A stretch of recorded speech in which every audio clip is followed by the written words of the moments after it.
এসেছেন আপনাদের সকলকে বাংলাদেশের সমাজতান্ত্রিক দল বাসদের পক্ষ থেকে রক্তিম শুভেচ্ছা ও সংগ্রামী অভিনন্দন। সংগ্রামী বন্ধুগণ, আপনারা কিছুদিন মধ্যে প্রতিদিন পত্র পত্রিকার মধ্য দিয়ে যেই জিনিসগুলো উঠে এসেছে, নারী শিশু দর্শন, পরিকল্পিতভাবে খুব সন্ত্রাস, জনগণের মাল যানমালের নিরাপত্তাহীন, কথার মধ্য দিয়ে এই বাংলাদেশ একটা ক্লান্তিকাল দূর করছে। 5ই আগস্টের পর মানুষের যে আকাঙ্ক্ষা, মানুষের যে প্রত্যাশা ছিল, আজকে প্রায় 7 মাস অতিবাহিত চলছে, মানুষের সমস্ত আকাঙ্ক্ষা ধীরে ধীরে সেটা মানুষ হতাশার দিকে যাচ্ছে। একদিকে হতাশা, আর একদিকে আইন শৃঙ্খলার অবনতি, মানুষের রাস্তাঘাট চলাফেরা থেকে শুরু করে সমস্ত জায়গায় একটা নিরাপত্তাহীনতার মধ্য দিয়ে জীবন কাটাচ্ছে। কখন কোথায় কে কি অবস্থায় আছে এবং কোন জায়গায় গেলে শেষ পর্যন্ত সেখানে সে ফিরে আসতে পারবে কিনা এবং একটা অনিশ্চিতের মধ্যে জীবন কাটাচ্ছে। আপনারা মাগুরা দেখেছেন যে একটা শিশু সে তার বোনের বাড়িতে বেড়াইতে গিয়ে, একটা মানুষ যে বেড়াইতে যাবে বোনের বাড়িতে ভাইয়ের বাড়িতে, সেখানে পর্যন্ত একটা নিরাপত্তাহীনতার মধ্য দিয়ে আজকে বাংলাদেশ চলছে। শিশুরা মৃত্যুবরণ করেছে। একটা দেখার জন্য করোনা নয়, দেশ একটা এমন একটা পরিস্থিতির মধ্যে দেশ চলে গেছে, সেখানে বিচারের কোনো কথা নাই, বিচারের কোনো কার্যক্রম দীর্ঘ সুস্থতার কারণে আজকে প্রতিনিয়ত সেখানে নারী শিশু নির্যাতন নিপীড়ন হচ্ছে। সংগ্রামী বন্ধুগণ, আপনারা প্রতিদিন পত্রিকার খবর দেখতে পাবেন, সেখানে চিন্তায় হচ্ছে, সেখানে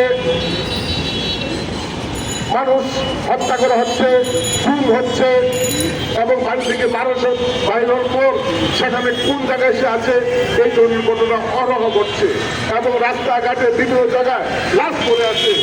এমন এক পরিস্থিতির মধ্য দিয়ে এমন এক পরিস্থিতি হবে, বাংলাদেশের মানুষ সেজন্য 5ই আগস্ট করে নাই। 5ই আগস্টের মানুষের আকাঙ্ক্ষা ছিল বৈষম্য বিরোধীর মধ্য দিয়ে একটা বৈষম্যহীন সমাজ করে উঠবে এবং মানুষের মধ্যে যে সংকট দুরবস্থা আছে সেটা নিরসন করবে। একই সাথে সেখানে দ্রব্যমূল্যের যে ঊর্ধ্বগতি, যে সিন্ডিকেট গত 7 মাস যাবৎ যে সিন্ডিকেট আছে, এই বর্তমান অন্তর্বর্তীকালীন যে সরকার সেই সিন্ডিকেট পর্যন্ত, মানে কারা সিন্ডিকেটের সাথে জড়িত, কারা কিভাবে আছে, এই পর্যন্ত সেখানে কোনো সিন্ডিকেটকে গ্রেফতার করা হয় নাই। অথচ দ্রব্যমূল্য প্রতিনিয়ত বৃদ্ধি পাচ্ছে। আর এর সাথে সামনে আসছে এই রমজানের ঈদ। ঈদকে কেন্দ্র করে সাধারণ মানুষ, সমাজের মানুষের তারা একটা আকাঙ্ক্ষা থাকে যে একটা ঈদের উৎসব করবে। উৎসবকে কেন্দ্র করে এই রায়গঞ্জ শহরে বিভিন্ন কারখানায় সারা বাংলাদেশের বিভিন্ন প্রত্যন্ত অঞ্চল থেকে শ্রমিকরা এই রায়গঞ্জ শহরে আসে কাজ করে। ঈদের আগে বিভিন্ন কারখানায় সেখানে ডিসিসি কমিটির যে বৈঠকে সিদ্ধান্ত হয়েছে রমজানের মধ্যে পূর্বের সমস্ত বকেয়া বেতন এবং তারই পুরো পরিশোধ করতে হবে। আমরা দেখছি এ পর্যন্ত কিছু জায়গায় কারখানায় ঘোরার দিন প্রকৃত অর্থে শ্রমিকদের নামে বিভিন্ন জায়গায় মিথ্যা মামলা, শ্রমিকদের জনতার অধিকারের কথা বলে তখন তার উপরে মামলা দেওয়া হয়, হামলা করা হয় এবং তাকে আইনগত পায় প্রমাণ থেকে বঞ্চিত করার জন্য একটা চক্রান্ত যুক্ত হচ্ছে আজকে মালিকরা। সেই জায়গায় শ্রমিকদের যে প্রত্যাশা, যে শ্রমিকরা সুরক্ষা পাবে সেটাও অনিশ্চিতের মধ্যে আছে। শেষ পর্যন্ত সে বাড়ি যাওয়ার সময় তার বোনাস এবং বেতন নিয়ে যেতে পারবে কিনা সেটাও একটা অনিশ্চিতের মধ্যে জীবন কাটাচ্ছে।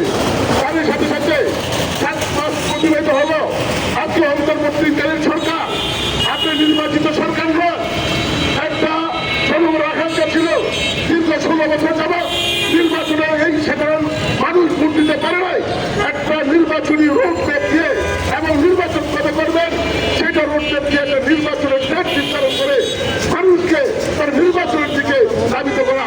অথচ সেটা না করে ভোট চাকরি হচ্ছে, নারী নির্যাতন হচ্ছে, শিশু নির্যাতন হচ্ছে, জনজীবন হচ্ছে, বাকিয়া বেতন পাচ্ছে না, সুরত পাচ্ছে না।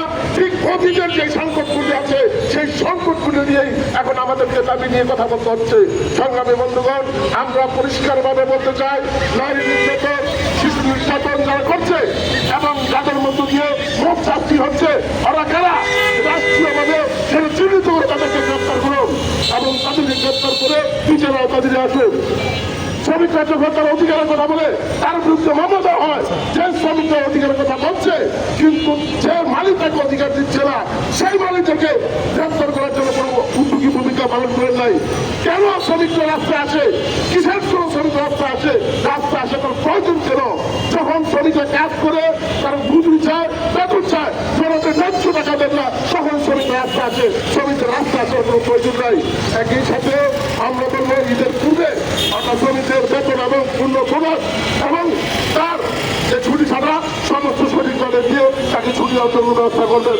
তার সাথে সাথে নির্বাচন রোডম্যাপ দিয়ে সেখানে অতি দ্রুত নির্বাচন করে একটা ক্ষমতাশীল দল যাতে ক্ষমতা আসতে পারে, নির্বাচন ওপর দিয়ে জনগণের একটা কমিটমেন্টের ওপর দিয়ে এই কমিটমেন্ট যারা রক্ষা করবে তাদেরকে যখন ভোট দিবে তারা ক্ষমতা দেবে এবং ভবিষ্যতে যে ধরনের সংস্কার করবে।